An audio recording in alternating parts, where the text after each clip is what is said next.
Hello everybody and welcome to NinjaChris Silly History.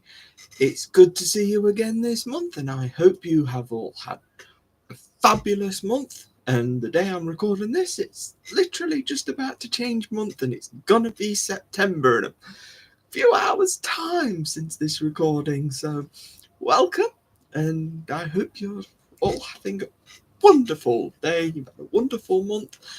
And today we're going back to ancient times, back to ancient Greece with the Olympics, because in this past month we've just been to France with our recent Olympics. But what I'm going to do is I'm going to take you right back to where it began, right back to the ancient times. So buckle up, because this is going to be a fun ride, especially with all the research I've done with it. Like, wow, some of the stuff that is quite interesting. Some of it is a bit the same.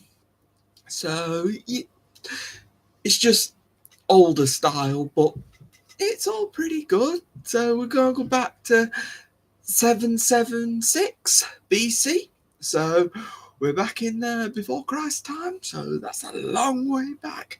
In 776 BC, that's when the first Olympics decided to take place. And, well, the Olympics for about 13 Olympiads was a little bit boring, I guess you could say, because it only had one event, and that was the Stade, or the Stadium race, which is basically a 192 meter dash from one point to the other, and it was only a one-day event, so not the most spectacular event. Oh, and I mentioned that the Olympics is one of 4 events in the Panhellenic Games. So in this one, obviously you've got the Olympics, but you've also have the Nemean Games as well, which is in Nemea. The thing is, both the Olympics and the Nemean Games, they both do this one to honour the god Zeus. So the other two, they honour different gods. So the other two is the Pythian or the Delphi, which is one that probably a lot easier. And yeah, I think that's about right. And they worship the god Apollo, which is quite interesting. And you got the Ishmaelian games, which support and honor Poseidon, that god of the sea, which is very interesting idea of that one. So but today in this show we're focusing on the ancient Olympics, which started in 776 and ended kaput in 393 AD. So it had a good run, but I'm afraid it had to finish. So the modern day Olympics would eventually start at some point, but we're in the ancient zone at the moment, so we've got to get it started first. So we started with the first Olympics, the first to 13. There's just one event. Not too keen on it just being one event. It doesn't seem right. But back then they didn't. It was just to keep the wars from happening too much, just to distract the leaders and just something to do. But as I say, it was only one day, and it was just a select load of runners. The thing that I suppose does make it interesting is the fact that there was no limits. It's like doing 100. It's basically like doing a 100-meter sprint, but with a little bit of violence. So you could just elbow them out the way. It's like, no, I'm having that. I'm gonna win this one. No, I'm having it. Or shove them. That, whatever. You'll do anything to win. That's the basic point of that. So there was just one event, and when we eventually got to the 14th Olympiad in 724 BC, we eventually got around to that. So we had to have quite a few years of just one. They decided to add a second one. Ooh, dangerous. Getting risky now, aren't they? And considering it was just the same race, just you did it twice. So it was essentially a 400 meter run instead of a 200 meter. So they went there and then they just came back. So it was essentially the same sort of race, just you did an extra length. But at least it was a second event. It brought the Olympics back a bit better. But thankfully, in the 15th, so the next Olympiad, we had another one. So this was in 1720 BC. They had the one before was the Doulos, which was the name of the one they did the forward and back that they added in the 14th Olympics, and in the 15th Olympics in 720 BC was the Dolichos, which was basically a long distance run. So they didn't just, which was about 3,000 odd meters or something. So they made them do, it was basically long distance, and it was meant to be more of a challenge for them. And it was maybe a bit more exciting because it's kind of like the cross country running we've got today. So they just kind of went and just carried on running.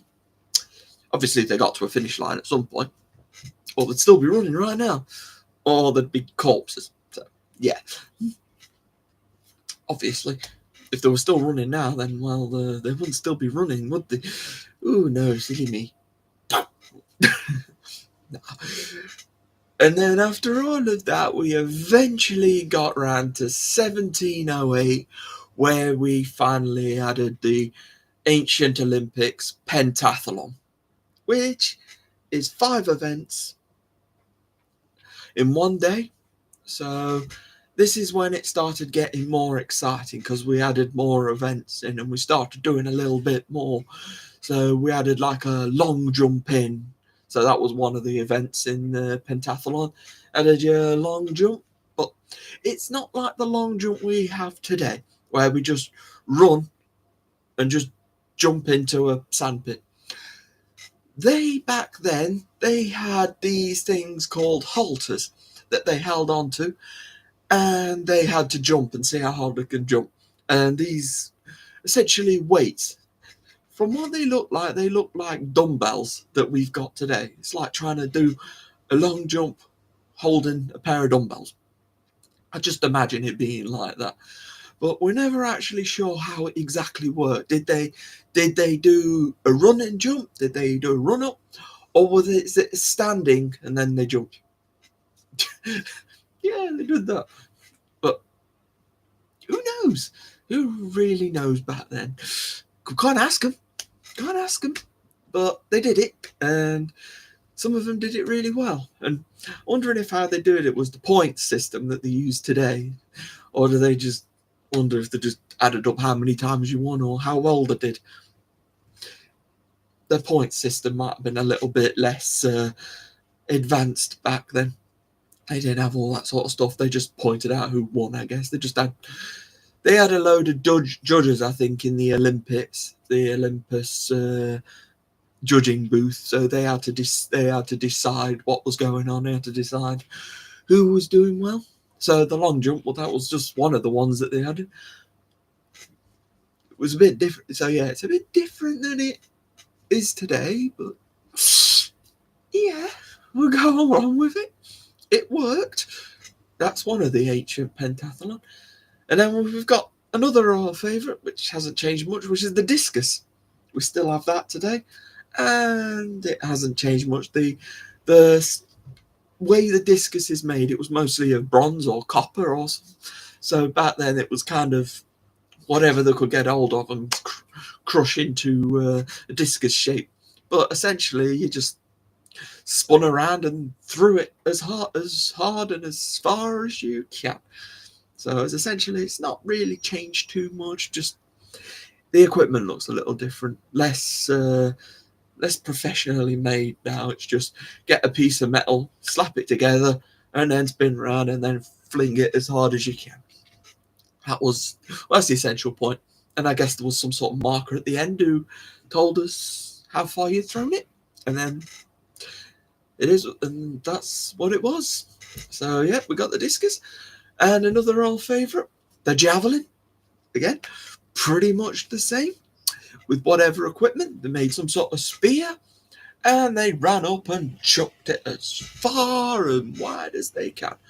Or maybe not so much on the wide. Let's just throw it in a straight direction. If you throw it wide, you could take someone eye out, because the audience were quite close. So you throw a bit wide, you're going to take someone's eye out.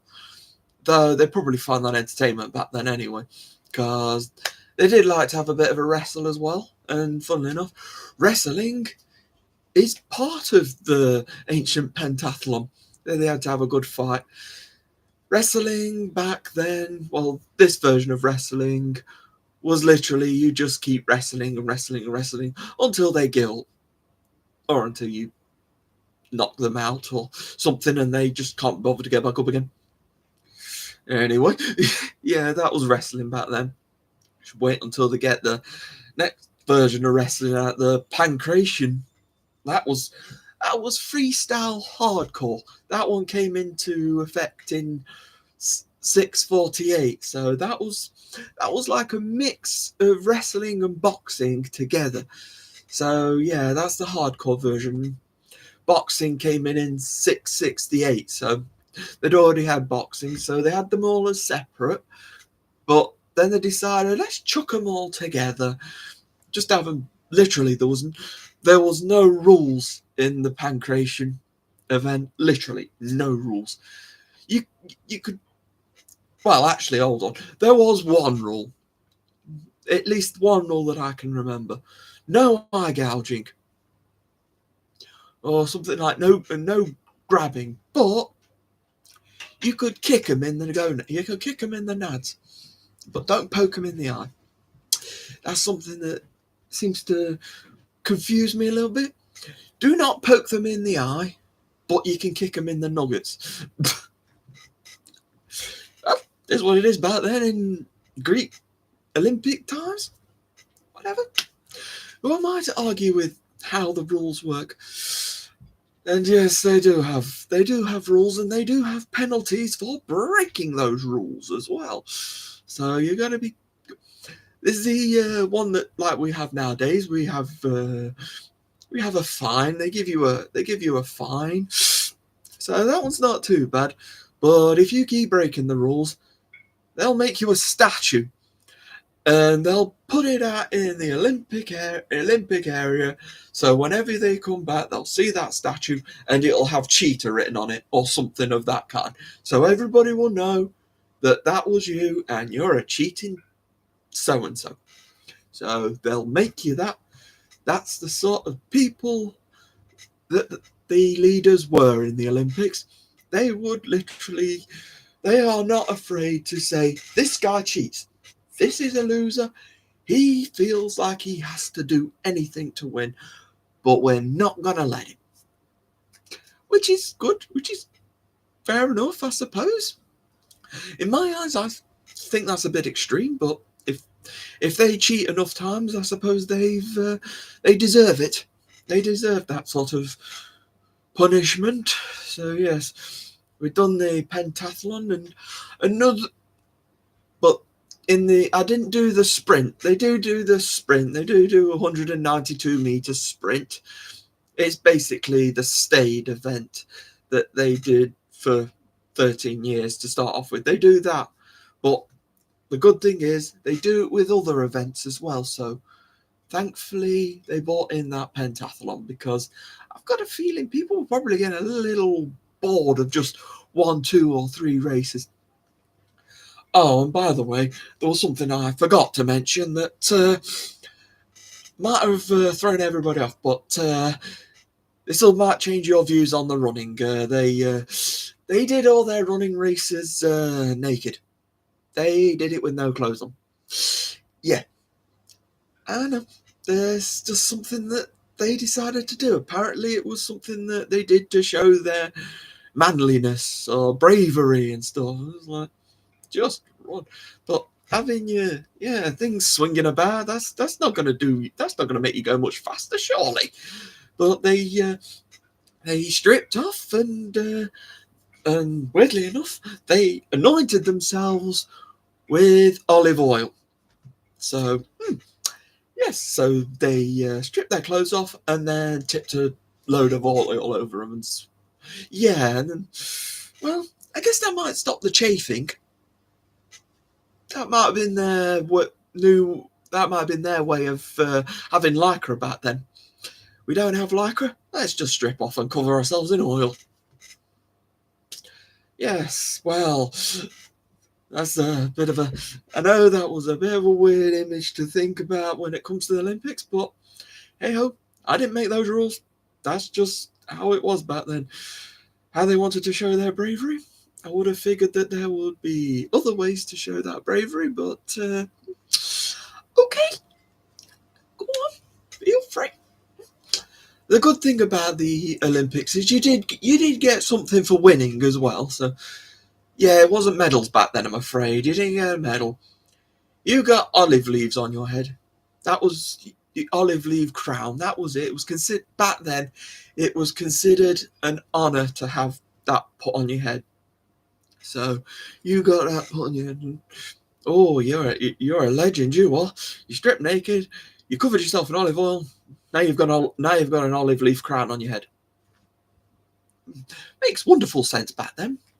You got to think that sometimes they're a little bit loopy back then, but if that's how they show themselves off, I mean, the thing back then though, they're all buff and everything, and athletes and everything, so I don't think they'd have too much trouble showing off what they got. I mean, if I tried to do the Olympics back then and I stripped off, I think I'd be able to stand still, but I think everybody else would be running off. That'll be one way to get them encouraged to run. Just have me stood there in the nude and watch them run. See how quick they can do it. Because I bet you they could do it a lot. I bet they'd be able to do it a lot faster. But who knows? I'm not getting in the nuddy just to see how fast people run. Sorry for that image. Not quite where I wanted to take that one, but okay. Whatever. Anyway, yeah, that's how the running races. I think they were all dressed for the others. So when they did the long jump, the sprinting, and everything, I think they were dressed, but maybe sometimes they weren't. I am not totally sure, but I wouldn't be too surprised if they were naked for everything. But, yeah, I think they might have just had like a cloth on for some of the events, but when they did the running, nothing on, nothing, absolutely no clothes at all. Right, that's the ancient pentathlon. And we're on to the chariot racing, which came in the 1680s BC.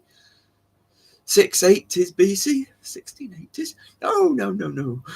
The 1680s, I don't know. Greece was in the prehistoric age back then, so definitely not. There wasn't any Olympics back in the 1680s BC. No, 680 BC was when chariot racing first started, and that was the Tethrippon was the first, which was 4 horses that pulled the person. People really loved the excitement of the chariot racing because of the danger that came with it.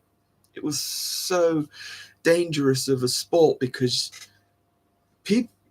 people actually died at the end of a chariot race. Well, the end of the chariot race was probably during the chariot race before they even fell off. Some of them fell off and just got dragged along. Just fell off and probably got trampled by the horse or something. Just anything that you could probably think of, they probably did it like that. It was dangerous. Then they had to do it in a kind of oval. They had to do like 14 laps around. It's like an oval. I think it was in a second arena. I think it was called the Hippodrome. So they did it all there. They went round in an oval. So and it sounds like it was mostly, can you survive these 14 laps without falling off, without falling off and getting dragged along, or just getting trampled? Just flying into the ground is probably painful enough, I think. But they loved it. So that was the main entertaining one, the Teth Rippon, because of it being 4 horses. They did the next Olympiad. They did try a 1 horse one, which they called the Kellis. So that didn't stick around too long because I got a feeling it was a bit boring because it was a chariot with just 1 horse. So that's a bit boring. And then further on, they did a 2 horse one, which was really far on, which was like in the 400 BC. So they took a while to get that one in. So that was with 2 horses, and it was called the Synoris. So they added that one in. Maybe that did well. Didn't really give me any too much information on how well that did, but it didn't say it didn't work, so it must have done some good. And the chariot racing, as I say, it spoke for itself, really. It was mostly just try and survive the race. And if you got to the end, I think you were a winner anyway. So, yeah, just get to the end. And I mentioned boxing already with the 668 BC. The thing about boxing back in the ancient Olympics that's different today is they had no weight, different classes of weight. So in a sense, we had a lot of David versus Goliath sort of situations. So it's kind of like, come on, dude, he's massive. Surely I could go. No, he'll just squash you like a bug. That's just the way it was. Whoever you were put up against, you've got to fight them, even if they're 10 foot taller than you. Got to go for it. You've got to get beaten up. That's the bravery of those back then. They just did it. They just had to do it. If they pulled out, they probably got done for. Oh, another punishment was whipping as well. So if they did something really bad, they got whipped. So yeah, I keep thinking of these punishments, but they all keep coming back. I suppose whipping would be an instant one if they saw you do it there and then. If you tried to cheat, like a jump start or something in one of the races, you get whipped. You don't get disqualified. Well, you probably get disqualified as well, but you also get a good whipping as well, or something. You don't get something good out of it. And I guess, yeah, if you keep breaking the rules, yeah, you get your own statue saying loser or cheater or whatever it says in Greek, probably language back then. But anyway, but boxing back then, it was mostly bare knuckle, I think, bare knuckle fighting. But they had little rubber things on. Over the years, it became more prominent. Like, it wasn't like the boxing gloves we have today, but they had some sort of stuff around the knuckles. But it might have started off as kind of bare knuckle sort of, but over the years they realised maybe we need to pad these hands up because they're getting very bloody here. But quite a lot of stuff was getting bloody back then. Everybody was most precedence on the fighting, the wrestling and the boxing. Yeah, I think I mentioned the pancration that came in 648 BC, which was wrestling and boxing. And was no limits, was basically just beat the living daylights out of them until they cannot move anymore. So you leave them basically in a bloody puddle, or at least until the ref says you're done, you've won. Though sometimes I bet that doesn't really stop them, depending on how much you like or hate the person. But anyway, that sounds like a very, very bloody sport, that was. Ooh, I would not want to be part of that one. Definitely not. But that was one of the sports back then. So it's just wrestling, fighting, boxing, anything that could be included. But in 520 BC, they added another running race called the hoplitodromas. Sorry if I completely butchered that saying. That's quite a mouthful to say. Which is just another foot race, running race. It's one where they did in armour though, because around the 520s, we were heading into a lot of wars around then. We were heading into like the Peloponnesian Wars and the Greco-Persian Wars, which was just before, which started in 499 BC. So they knew that wars were coming along. So they decided to kind of turn an Olympic game into also military training as well. So it's quite a clever idea. But when you saw them after, they looked absolutely shattered, but that's why they did it, so they get them more ready. Because running it in armour, because back then armour was heavy stuff to wear. So it was a real challenge. So you can understand that race was a little slower than your Duelist and your stadium races and all of that. It was more like a Dolcios kind of speed race that was like the long distance race sort of thing. It was a race for that sort of situation anyway. And we also have one that kind of goes into today's sort of Olympics with the torch passing, the Lampedoromia, which was a kind of relay race where they passed a torch sort of thing along. I mean, the Olympic torch didn't actually start getting used until 1936 when it was ready for the Berlin Olympics for World War II. Funnily enough, that Hitler decided he wanted in 1936, he wanted to get the World War out there. So in 1936, yes, they were in Germany. They had to do it. They were going to do the Germany one in 1916, but there was a funny thing of the World War One at that point stopping them. So they decided we'll do it in 1936 and use it as a publicity stunt and get the Nazis out there. I mean, it makes sense in a weird, annoying way, but knowing what happened in World War II, it's kind of like, yeah. At least the Olympics went smoothly, apparently, in the 1936 Olympics. I know I'm jumping ahead here, but it's kind of where we ended up, though, with the torch passing. So that was the first time that the torch was actually being ran around. It was part of a thing that they did, where they ran from Greece to wherever they were located. So it's quite an interesting thing that happened there.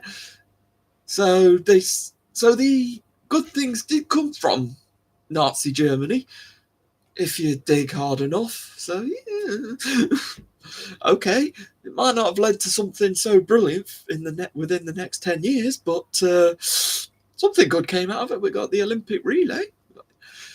So I'm not saying it was completely based on that. It might have given the idea, but this was an ancient Greek relay race where they just passed the torch along. I think the general idea of that race was to try and keep the torch lit, because I think it was down to embarrassment. If your torch went out and you've got to go and relight it, I think you got points deducted or something, or you got punished. You just got laughed at. Could have just been as simple as that. Yeah. So that's all the kind of sports and events that they did back then, the ones that they mostly did. As back in the ancient times, there wasn't as many games and stuff, so you gotta be fair to them. There's only so much they can do, because nowadays we've had so many ideas and technology's moved on quite heavily. So we've been able to introduce more sports. Because back then we're only using the sports that they had back then. So yeah, I'm gonna take a little drink if you don't mind.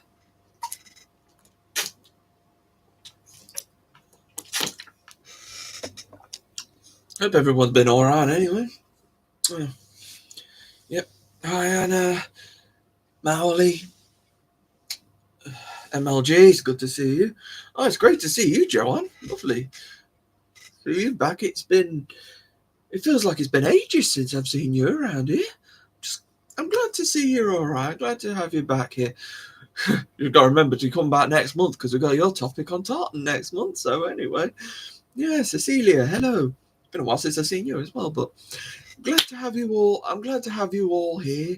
Just glad to have us all gathered around and just having a chat.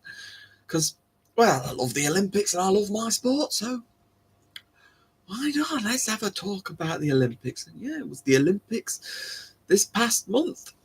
From when this is recorded, we were in France this past month, which was a great Olympics, and England got 14 gold medals. I'd given us a bonus too. That's it. I'll give us some more while I'm at it. And did we have like 16 total? We did very well, I believe.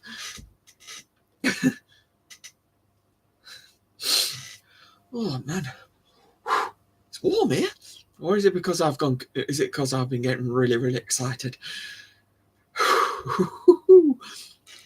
But the weather's been a bit all over the place. But I'm glad you're all here with me.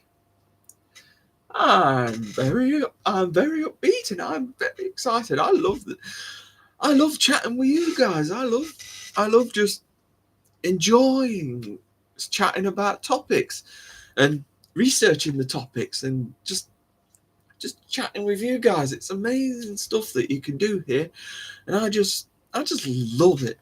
I love you guys, and I'm just enjoying your company. Once a month I get to enjoy all your company.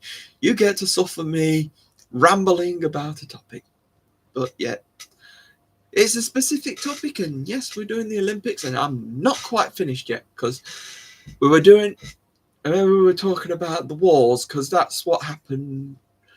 Because I'm kind of going through the timeline, because we got all the Olympic events, but when we got to the 5th century, it was a lot harder to do because we had mention the Greco-Persian Wars, which started in 499, which didn't end till 449 BC, which was basically Sparta and Olympus all over the Peloponnesian area.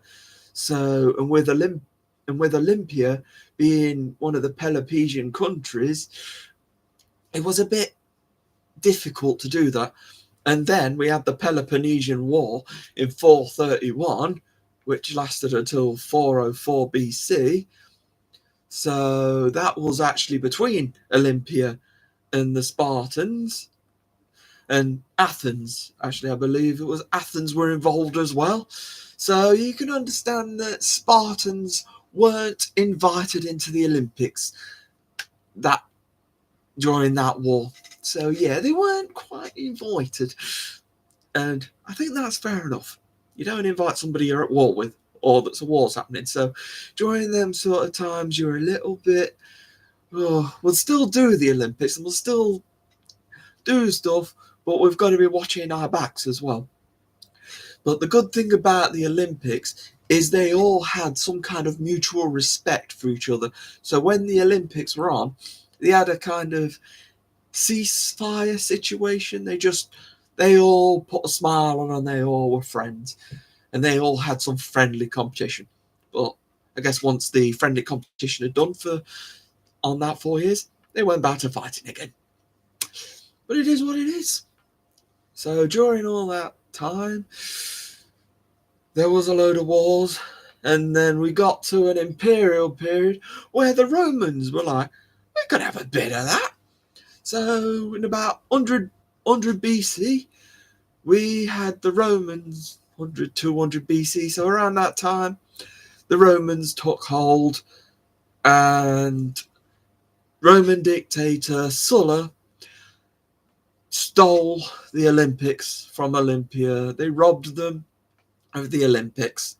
So Sulla hosted the Olympics in 80 BC, and that was the Olympics back then until we had Augustus, the first of the Roman emperors, in 12 BC, managed to revive the Olympics to how it was. Try and just revive it where we rebuilt the Zeus temple. We worshipped Zeus. They had Marcus Agrippa revive the buildings and just rebuild them, so we had Zeus's temple back so they could worship the god Zeus again properly.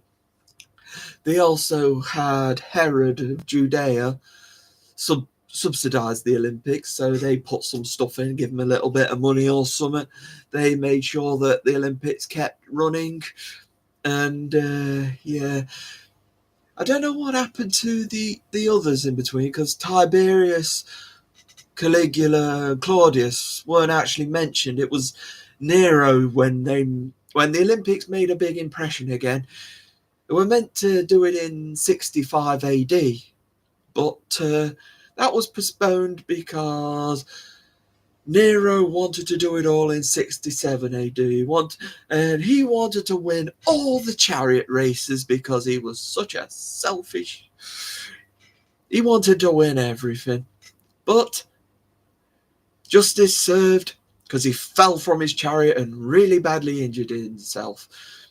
But it was during this Olympics, the 67 Olympics, they did added some other new things, because they were focused more. They looked at some music and singing as well as Olympic events back then. So, go for it. If they can get graded on that, then fine, you can get your olive leaf crown. Still get one of those. Yeah. So yeah, Nero, he goes and burns down Rome, but he still has his Olympics. Yeah, well, it is what it is, I guess.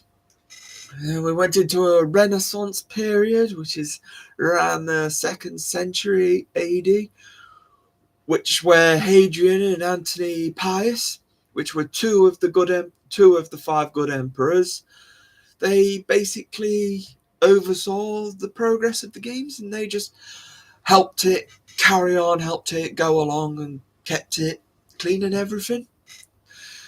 This was all until we got to the end of it all, the 293rd Olympiad with Theodosius I, where the end of the Olympics in 393 AD, which was the end, because Theodosius ended it because he felt it was too pagan, because Theodosius was the start of the Christian line of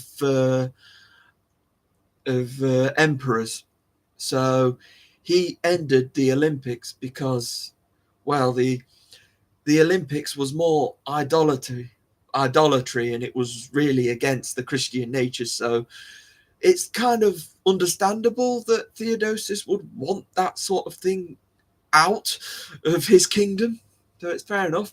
I mean, Theodosius won. They say it was but there's also stories saying that it could have gone up to Theodosius II, could have still been doing a few Olympic events.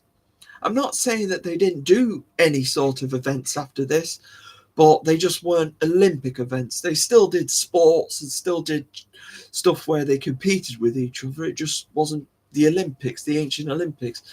393 was the end of the ancient Olympics due to paganism, it being too pagan, because Christianity became a big thing in Rome back then, and we got Roman Catholics and everything back then, so it is what it is back then. But fear not, the Olympics returned in 1896 with the International Olympic Committee, which is the modern day Olympics.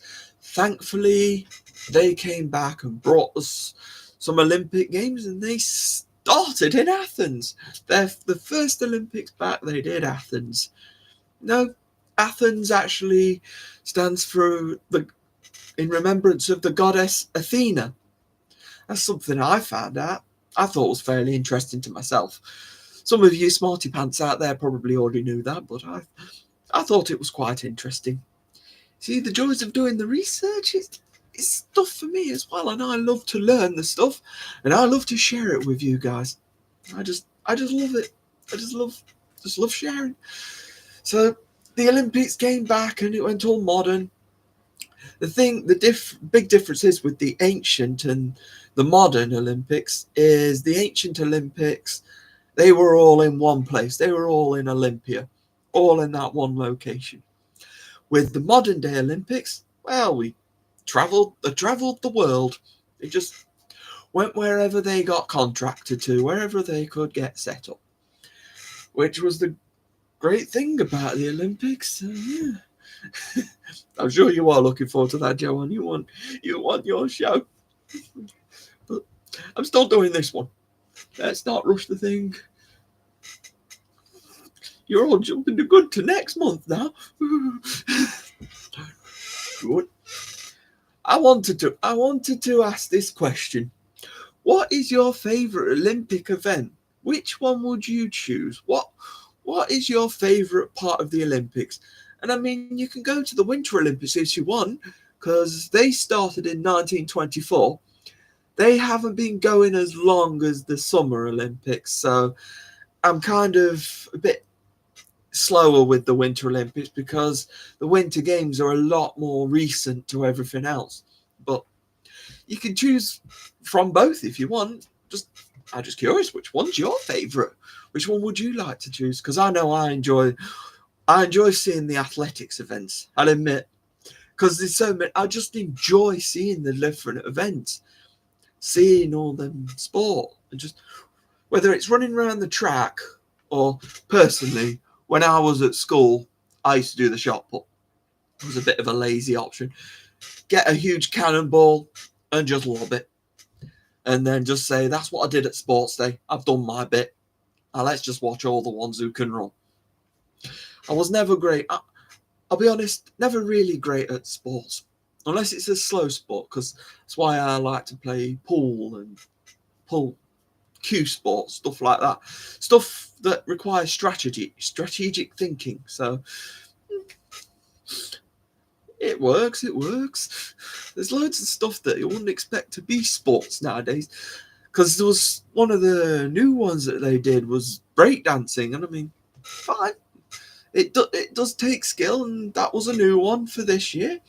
This year in 2024, it's not something that I would have thought as a sport, but why not? It does take athleticism, and it does mean that you have to do something. It just seems a little bit weird when we're so used to things that it is. I mean, they've not long introduced like skateboarding and stuff like that, BMX riding, but I love that. Oh, I love the skateboarding as well. I love seeing them just flying through all them tricks that they do, both along the BMX and the skateboarding, where they're all doing flippy flips everywhere.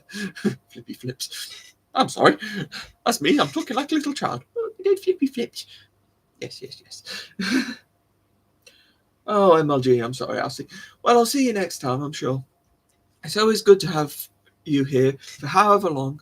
And if you can't make the whole show, you can always watch it back later.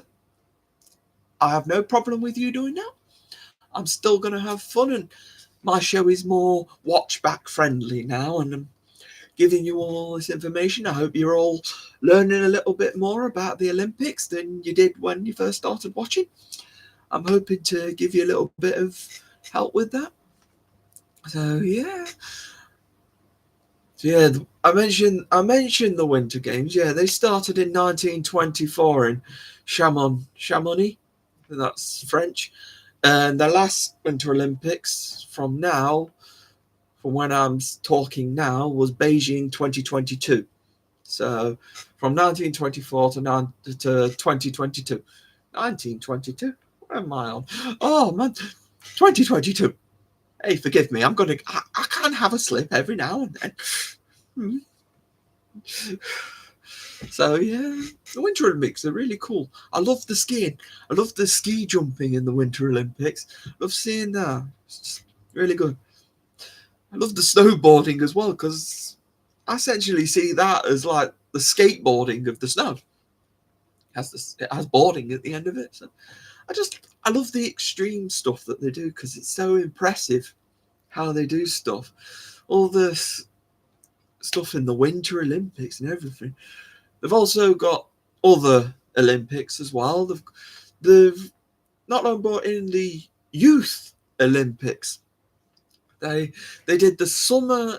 They began in the summer of 2010, and they did their first Winter Olympics in 2012. And I believe that's for like 15 to 18-year-olds. They compete just to show that they can do stuff. They basically do the same as the regular Olympics. They just do a bit of a downscaled version. We also have the Paralympics, which as of now is actually going on now, which I've got to respect the people who do the Paralympics because they don't let their disabilities and obstacles stop them. And I've got to respect that. Whoever does the Paralympics, amen to you. You're doing great work, and seeing how successful they are. Some of them actually show up the guys who aren't disabled. They actually do even better. So it's amazing what you see. It's just that sort of amazing thing, and it's fair. You give them a chance to show that they can still do stuff, which is amazing. And I'm grateful that them sort of things are available in this world to people. There was also something else that I read as a new Olympic event was the Olympics, the esports Olympics, which I'd literally only just found out about when I started reading about the Olympics. The Olympics, apparently they did their first one in 2023, so as of now, it was last year that they did that. I think it's them trying to get into the modern age. It's, from what I'm reading, it's like essentially a big gamer group. You just bring a load of games together. Essentially, Fortnite that was mentioned as one of those. I believe that's like a shooting game. I mean, we have the shooting in the real physical Olympics, but I think essentially it's the esports Olympics is essentially, in my eyes, the kind of lazy Olympics. You can't shoot, so you can't hold a real gun, so you'll just click. Yeah, you'll just click. But hey, I think it's like in a beta situation, so I think it was their inaugural version of it. So if it becomes big, great, then fine. In this modern age, gaming is the go-to thing. So online gaming, it's not a surprise as such, but when I've been watching the Olympics, I see them like running around and stuff like that. I'm not used. I don't do much in the way of gaming, so I don't know how much of a big deal. But I hear everybody talk about how big gaming is. So it does make sense. It's not my sort of thing, but hey, it is what it is. The world's got to move on these days. So yeah, I mentioned the Olympic flame, didn't I? Yes, it started in 1936. Though the Olympic flame, it wasn't a relay. There was in 1928 in Amsterdam is the first time you saw it on flags. So it did start around then, but it wasn't a relay race. So you saw it on the flags, printed on flags in Amsterdam. But in 1936 was the first time in Berlin on that Olympics. So yeah, by Karl Diem was the sports admin in Germany, decided we'll do this as a relay. We'll start in Athens and we'll just run through all the countries and stuff and get some special equipment to keep the flame lit or keep it getting lit across, because they have to do like a training situation as well. They have to warm it up just to check that they can do the changeovers and stuff properly. Because, well, they don't want to mess up, because at the end of the day, people are following this torch run. You don't want the flame to go out, or you don't want to go the wrong way, do you? You want to make sure you go into where you want to go. You don't want to be coming from Athens and trying to go to Germany and end up in Australia or something, do you? You don't want to completely run the wrong way. Though I'm sure if you're running that way, and besides, I do believe that they transport them somewhere. I don't believe that they actually, because they would have to cross a few oceans at that point, and that would change the Olympics altogether, really, I think. So, yeah, they have ways of doing it. It's a lot more thought through than people think. And yeah, so the Olympic flame has become quite a big thing. And eventually, when they do get to the Olympic stadium in whatever country they're in, they go up to a big cauldron and put it in and lights the fire. Each cauldron seems to be getting more advanced, bigger and better. I mean, the one for France was like a big dome, and they lit it up and left. Like, it was really cool. So they usually do that within opening ceremonies. Yes, and ever since in the ancient Olympics, they had opening ceremonies and closing ceremonies. They just changed a little bit. The opening ceremonies nowadays are more programmed, kind of. This is how it is. But back in time, it was more, here's the Olympics, let's go. It was more of a greeting, I suppose. Like, they did a few dances and everything. It was more their closing ceremonies and stuff. They did it back then. It was a lot of feast, drinking, singing, and poetry. They like to deliver poetry. So it's always money. About the money, though, depends on how rich they are, of how much they can do. Because if they're not very rich, they won't be able to celebrate as full on. But they've always done ceremonies and stuff just to celebrate, just to introduce you, and then closing ceremony to say goodbye. And plus, they've got to put out the Olympic flame. But that's in the modern day. They just got hammered, essentially, and started blurting stuff out. Is that why when I see people, when they get hammered, they start rhyming and sprouting out some sort of weird language and stuff? Is that why they're doing that? Is that them trying to recite poetry or something? Or trying to sing? Is that what we're trying to do when we do karaoke and stuff? Oh, cool. We're doing the Olympic closing ceremonies. I'm on it. I don't drink alcohol, but I think I'm getting the idea. That should be people's excuse. I'm just doing the closing ceremony on my day. Well, yeah, essentially, I suppose, when you do have a drinking. I've got way off topic there, but anyway, that's how the Olympics closed. So yeah, wow, I've really gone and rambled on to you guys, but yeah, it's been great.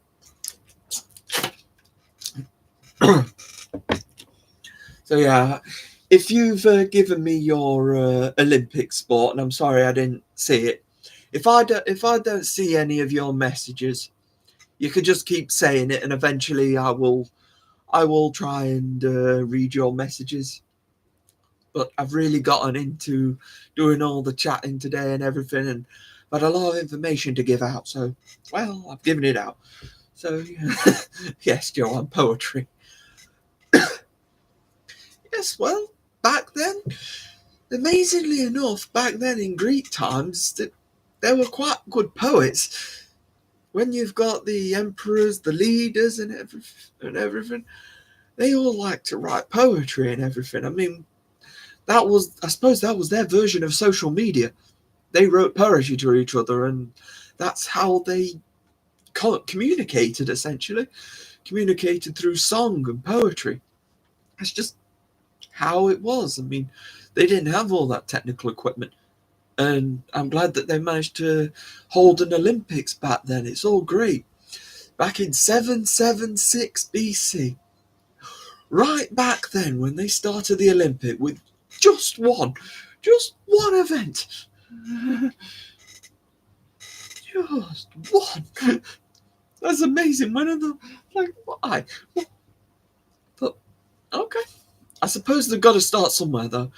But it's all these wars as well. So the 5th century is where things got a little bit awkward, because all the walls started going up between right near Olympia. The Peloponnesian War was the worst one for the Olympics, because that one really slowed it down, because Sparta is right across the way from Olympia, and that made things very, very difficult.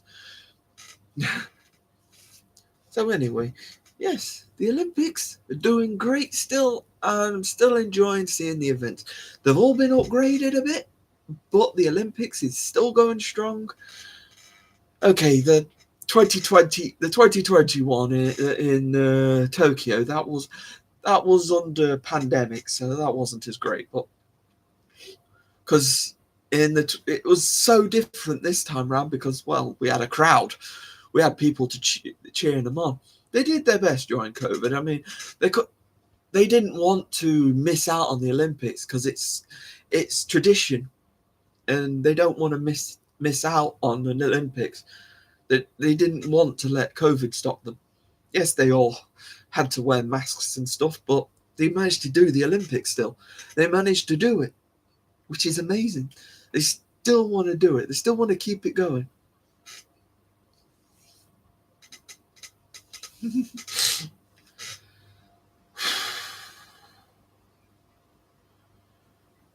Oh, yes, well, thank you. Well, thank you everybody for just showing up tonight and having a great conversation. And thank you to my moderators that are just keeping the chat fun, keeping everybody chatting. Anna, you've been wonderful as always, leading me as my lead senior chatter. You've been taking the lead on all the chatting, so I thank you for that, for definitely. And just thank you for everyone who just comes in as a chat, just as a bit of fun. And I hope and pray that you all learn something from me. And if you do like what you see, you can like my video, you can subscribe to me if you indeed want, and then just look out at the end of every month and just see what topic I'm doing. Next month I am doing tartan, thanks to Joanne selecting that topic for me. So next month we're gonna go round, well, wherever tartan takes us, I guess. So I haven't done my research yet, but I'm sure it'll be very, very exciting. But this month has been the Olympics, and I am ultimately grateful to have you come back each month and support me. You've been supporting me like I support Kitten Academy here. Kitten Academy, wonderful mum cat and kitten foster. If you want to follow a Kitten Academy, you can look in my description, and there's a link to the website. And if you want to watch Kitten Academy yourself, have it on your own screen, feel free. It's a 24-hour live stream. So if you want to watch Kitten Academy, by all means, go on. So support those mum cats out there that get pregnant, and watch them deliver some beautiful kittens, and watch them get adopted and go to beautiful adopters. And I suppose watching Mr. A, the headmaster of the Kitten Academy, the guy who runs it, I guess he runs his own Olympics, so I guess it counts when he's chasing the kittens around the house. I guess that counts. That should be an Olympic sport. Kitten chasing. The new Olympic sport. Imagine that at the Olympics. Imagine that one at the Olympics. Just watching that happen. Boy, that's just me being silly. But anyway, you want to follow me, follow Kitten Academy as well.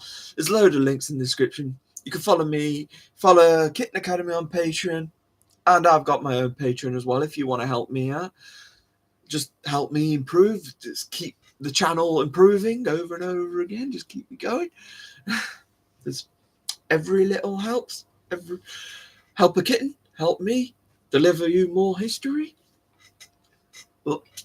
overall, thank you for joining me. Please like, please share with your friends, tell them about me, tell them that I'm sharing some great history with you, and hope you're learning everything. Thank you again, and I'll see you next month, I guess. So yeah, thank you. You've all been absolutely wonderful. I so enjoy doing these streams. I so enjoy you guys. You're such wonderful, and I hope and pray that more people will join us in the future and learn about things that they probably didn't even want to know about, but they might know about. But thank you, everybody, and I will see you next month for Tartan. Bye.